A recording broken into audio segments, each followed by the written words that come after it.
RRR BSS Rajamouli द्वारा निर्देशित एक 2022 भारतीय तेलुगु भाषा की महाकाव्य एक्शन ड्रामा फिल्म है, जिन्होंने भी विजयेंद्र प्रसाद के साथ फिल्म लिखी थी।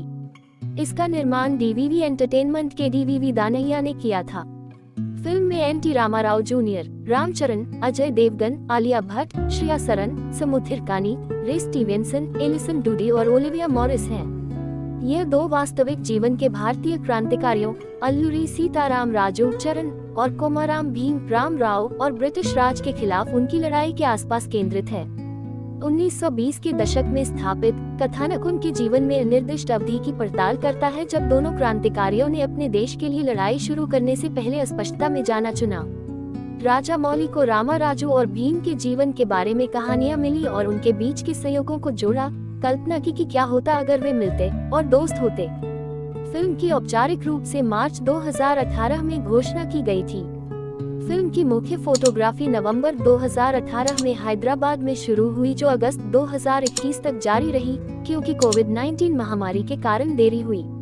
फिल्म को पूरे भारत में बड़े पैमाने पर शूट किया गया था, यूक्रेन और बल्गेरिया में कुछ दृश्यों के साथ। फिल्म का साउंड ट्रैक और बैकग्राउंड स्कोर एम केरावनी द्वारा रचित है, छायांकन के सेंथिल कुमार द्वारा और संपादन श्रीकर प्रसाद द्वारा किया गया है।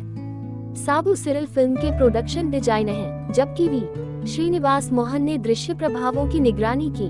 550 करोड़ रुपए $72 मिलियन के बजट पर बनी RRR अब तक की सबसे महंगी भारतीय फिल्म है। फिल्म को शुरू में 30 जुलाई 2020 को नाटकीय रिलीज के लिए निर्धारित किया गया था, जिसे उत्पादन में देरी और महामारी के कारण कई बार स्थगित कर दिया गया था। RRR को 25 मार्च 2022 को नाटकीय रूप से रिलीज किया गया था और राजामौली के निर्देशन, कलाकारों के प्रदर्शन, विशेषकर रामा राव और चरण, sound track, action sequence, cinematography, VFX और लेखन के लिए सार्वभौमिक प्रशंसा प्राप्त की। 4 अपने पहले दिन दुनिया भर में 240 करोड़ रुपए $30 मिलियन के साथ RRR ने एक भारतीय फिल्म द्वारा अर्जित उच्चतम ओपनिंग डे संग्रह का रिकॉर्ड तोड़ दिया। RRR आंध्र प्रदेश और तेलंगाना के अपने घरेलू बाजार में सबसे ज्यादा कमाई करने वाली फिल्म के रूप में उभरी, जिसने 415 करोड़ $52 मिलियन से अधिक की कमाई की और राजामौली की पिछली फिल्म बाहुबली 2 को पीछे छोड़ दिया। फिल्म ने दुनिया भर में 1111 रुपए -1200 करोड़ $150 -160 मिलियन की कमाई की, जिसने एक भारतीय फिल्म के लिए कई बॉक्स ऑफिस रिकॉर्ड स्थापित किए, जिसमें तीसरी सबसे ज्यादा कमाई करने वाली भारतीय फिल्म और दुनिया भर में दूसरी सबसे ज्यादा कमाई करने वाली तेलुगु फिल्म शामिल है। RRR को 47वें सैटर्न अवार्ड्स में 3 श्रेणियों में नामांकित किया गया और सर्वश्रेष्ठ अंतर्राष्ट्रीय फिल्म का पुरस्कार जीता। 1920 में ब्रिटिश राज के दौरान अत्याचारी प्रशासक स्कॉट बक्सटन और उनकी दुखवादी पत्नी कैथरीन आदिलाबाद के एक जंगल में जाते हैं, जहां उन्होंने गोंड जनजाति से कलात्मकता की प्रतिभा वाली एक युवा लड़की मल्ली का जबरन अपहरण कर लिया। इस अधिनियम से नाराज जनजाति के अभिभावक कोमाराम भीम अख्तर नाम के मुस्लिम व्यक्ति की आड़ में उसे बचाने के इरादे से दिल्ली जाते हैं। कहीं और हैदराबाद के निजामेट राज के प्रति सहानुभूति रखते हुए स्कॉट के कार्यालय को आसन खतरे की चेतावनी देते हैं। कैथरीन खतरे को दबाने के लिए भारतीय शाही पुलिस में एक महत्वाकांक्षी अधिकारी रामा राजू की सहायता लेती है। राजू और उसके चाचा वेंकटेश्वरुलु अपने नए कार्य की शुरुआत करते हुए सुराग खोजने की उम्मीद में कई स्वतंत्रता समर्थक समारोहों में भाग लेते हैं। उनकी राय भीम के भोले भाले सहयोगी लच्छू का ध्यान आकर्षित करती है। राजू की चालबाजी के लिए गिरते हुए वह उसे भीम की साजिश में शामिल करने का प्रयास करता है, केवल तभी भागने के लिए जब उसे अपनी असली पहचान का पता चलता है। थोड़ी देर बाद भीम और राजू दोनों एक दूसरे से मिलते हैं। अपनी विरोधी पहचान और इरादों से अनजान, वे एक लड़के को ट्रेन के मलबे से बचाने के लिए एकजुट होते हैं, जिससे दोनों के बीच दोस्ती हो जाती है। समय के साथ दोनों एक दूसरे के करीब आते जाते हैं। राजू बाद में स्कॉट की भतीजी जेनी को डेट करने में भीम की सहायता करता है, जो स्कॉट के निवास में घुसपैठ करने के उसके इरादे से अनजान है। जब जेनी भीम को अपने आवास पर ले जाती है, तो भीम उस कमरे का पता लगाता है जहां मल्ली को कैद में रखा जा रहा है। वह मल्ली से मिलता है और मल्ली से वादा करता है कि वह उसे मुक्त कर देगा।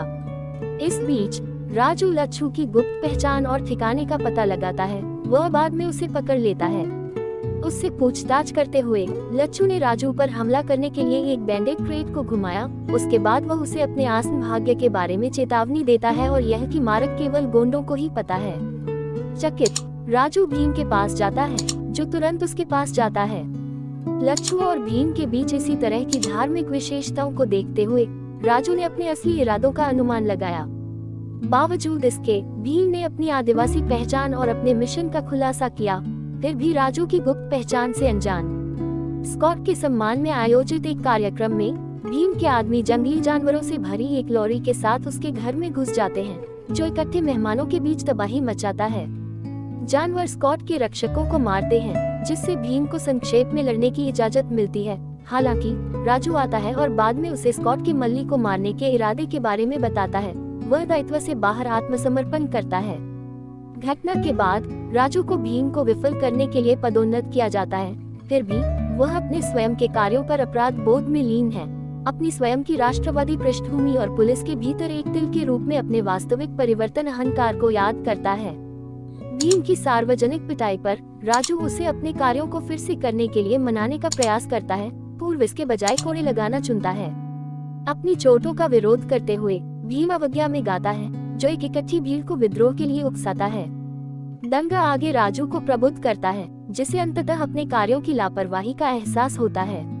अपने दोस्त को बचाने के लिए दृढ़ संकल्प, वह स्कॉट को उसे बचाने के लिए घात लगाने की तैयारी करते हुए गुप्त रूप से भीम को मारने के लिए राजी करता है। फिर भी स्कॉट ने अपनी साजिश का अनुमान लगाया।